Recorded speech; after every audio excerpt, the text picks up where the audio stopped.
What up, fools? How are y'all doing? It is, of course, your boy Michael, and today I'm going to be giving y'all the top 5 games to look out for in 2018. There are a bunch of games and a lot of other things that are coming out this year, and these are just 5 games that I think are going to be pretty dope to play this year, and I want to briefly cover them and list them.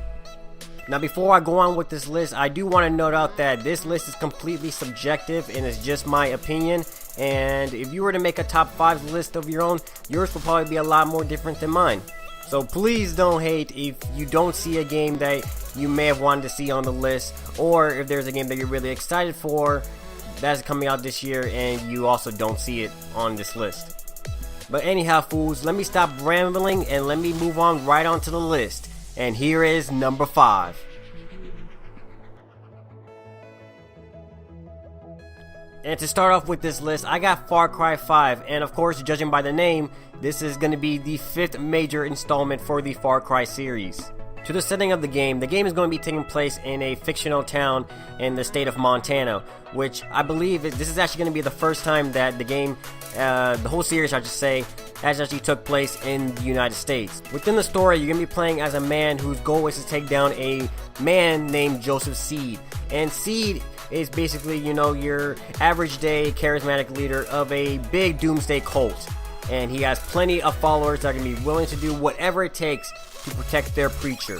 There's going to be a lot of things in this game that you're going to be familiar with if you're a fan of Far Cry, such as, things like hunting, stuff like bears, coyotes, rabbits, and the like. Far Cry 5 is also going to be implementing some of the previous features that were in the previous Far Cry games, such as the buddy system that was in Far Cry 2, which basically allowed you to recruit some of the locals like in your area to fight alongside you, which I think that's a pretty cool idea to bring back. The ability to tame animals, which was previously introduced in Far Cry Primal, that's also going to be brought back into this game. And there's just so many other cool features that are going to be coming to this game that I could only take a whole day to cover, including the Friends for Hire mode. I'm really excited to see how this game turns out, and if this is going to be a game that you're going to be down to play, it comes out March 27th of this year for both PC, PlayStation 4, and Xbox One. And with that, let's move on to what I have for number 4.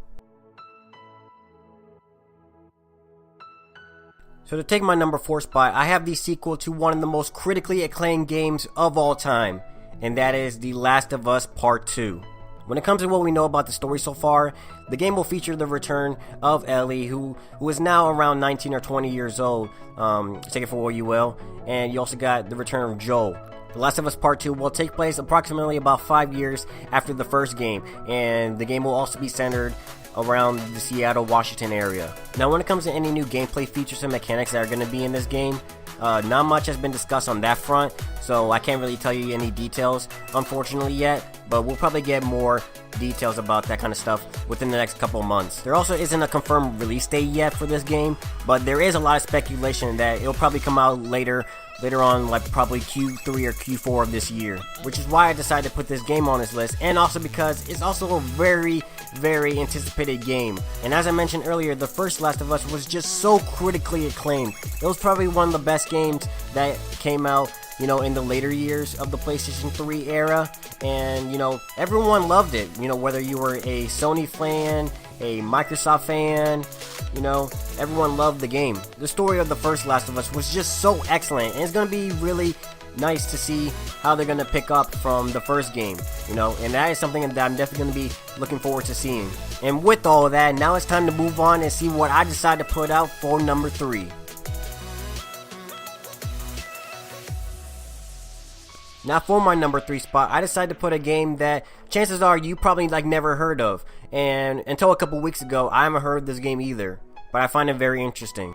Overkill's The Walking Dead is a 4-player co-op game that hopefully, if it doesn't get delayed again, will be coming out later on this year for both the Xbox One, the PlayStation 4, and PC. You will have the option to play as multiple characters, and they both each come with their unique classes and their own unique storyline to go along with them. So far, we only know of one named character, and that is Aiden from the most recent cinematic trailer that came out for this game. Now, from what we've seen from Aiden, he looks like he's going to be like a pretty cool character. You know, he's just chilling around in the DC area, wielding a bat, kind of like he's Negan from the TV show. You know, just smacking all the zombies that are waking up. Hopefully Overkill comes out with like more trailers that are similar to the most recent one with Aiden, so that way we can see like more characters and see how exactly their background is when it came to like the whole apocalypse. Hopefully we get to see some actual gameplay for this game, and I expect they're probably going to have like a demo or so right around when E3 comes out, so I'm definitely going to be looking forward to seeing that. And also with this game, I'm crossing my fingers that this game actually revamps, you know, what we think of when it comes to zombie co-op games. And I want them to actually like change up, you know, like how, you know, the gameplay is. I don't want it to be like, you know, similar to, you know, past games like DayZ or Left 4 Dead. You know, not saying that those games are bad or anything like that, but you know, but it'll be nice to see something like fresh and new. And if there's any game developer that knows a thing or two about making co-op games, it's definitely Overkill. I mean, after all, these were the same people that made games like Payday, you know, both the first one and the second one. Robert Kirkman himself, when he first saw, like, you know, this project, he apparently said that this is the co-op action game that fans have been waiting for, and I definitely hope he's right, and I expect there's going to be a lot more excitement for this game, you know, when this game comes closer to its eventual release. This is going to be a game that I'm definitely going to have to be keeping my eye on, as currently the TV show is kind of a shit fest. You know, there's no other way to put it, you know, at least in my opinion. It's kind of going downhill, so I'm definitely going to be looking at other places in order to get my Walking Dead fix in. And with all that being said, it's time to move on to what I got for number 2.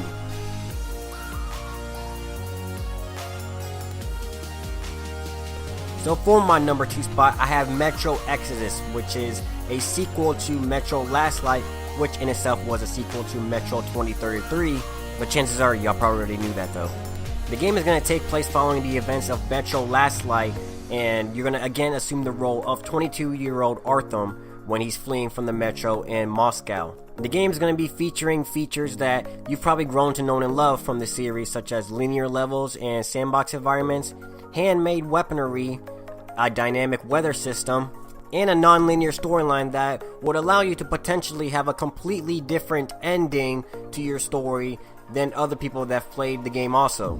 The game is currently scheduled to be released in Q4 of this year for the PS4, Xbox One, and PC. Now it should be noted that I haven't played any of the previous Metro games, both Metro Last Light and Metro 2033, but from what I've seen, you know, from the trailer and the gameplay that was previously played in E3 of 2017, Metro Exodus is definitely looking like it's going to be a very good game, and the graphics, oh my god, the graphics, they look so stunning. Let me just tell you, if you have the Xbox One X or you're considering getting one, this would probably be a game that you should definitely consider getting. This is going to be an Xbox One X enhanced game, so if you want a game that's going to have, you know, gorgeous visuals, then this is definitely one that you should probably consider. This is definitely going to be a game that I'm really considering playing, and I hope I get to do just that when it comes out. And without further ado, let's move on to the number 1 spot as to what game you should be looking out for in 2018. Let's go. Let's keep it honest, fools. No other game is going to be coming close to this game this year. So for numero uno, I have Red Dead Redemption 2, which is of course the sequel to, at least in my opinion, one of the best games ever made, Red Dead Redemption. Being developed by GTA's creators, Rockstar Studios, Red Dead Redemption 2 is a Western-themed action-adventure open-world game, and you're going to be playing as a man named Arthur Morgan, who is of course an outlaw and a member of the Van der Leen gang. Now, although Red Dead Redemption 2 is a prequel to the first one, it looks like John Marston, who of course was the protagonist of the first one, is not going to be making an appearance in Red Dead Redemption 2. That's what it seems to be from what we already know about the game, but you know, hey, Rockstar might surprise us, so you never know. Now, like some of the other games in this list, Red Dead Redemption 2 has been delayed a couple of times. So originally it's supposed to come out last year, and I do believe now it's supposed to come out at some point this year, probably around Q2. And honestly, I am really complaining about that, because I'd rather have them, tweak some things about, the game in order for it to run smoothly and have it be delayed, instead of them rushing it out and then, the game is, an unplayable shitfest. So, that's just my opinion. And the number one thing that I am looking forward to, and I think a lot of people are too, is going to be how the online is going to be. And let me just say, if the online is in anyhow similar to how GTA Online is on GTA 5, man, you can already expect I'm going to be putting a lot of hours in Red Dead Redemption 2, because that is going to be so damn fun. We are seeing a lot more promotional material for Red Dead Redemption 2 that is coming out. So hopefully, eventually we'll get like more details and maybe even like a trailer of, you know, quote unquote Red Dead Redemption Online. And I'll definitely be looking forward to that when it comes out. Rockstar almost never disappoints when it comes to any of their games, and you could definitely expect Red Dead Redemption 2 to be an A+ game. So that's why I have this game at number 1. And that's going to do it for my list of the top 5 games that you need to look out for in 2018. And if there were any games that you want to see on my list but I didn't put up, definitely let me know what they are, as all of these games that I put on the list, they're just my opinion. And I'll definitely catch you on the next one. Take care. So if you fools enjoy this video, please make sure to leave a like, make sure to subscribe, and hit the notification bell so that way you never miss one of my new videos whenever they come out. Thank you, and I will see you on the next one.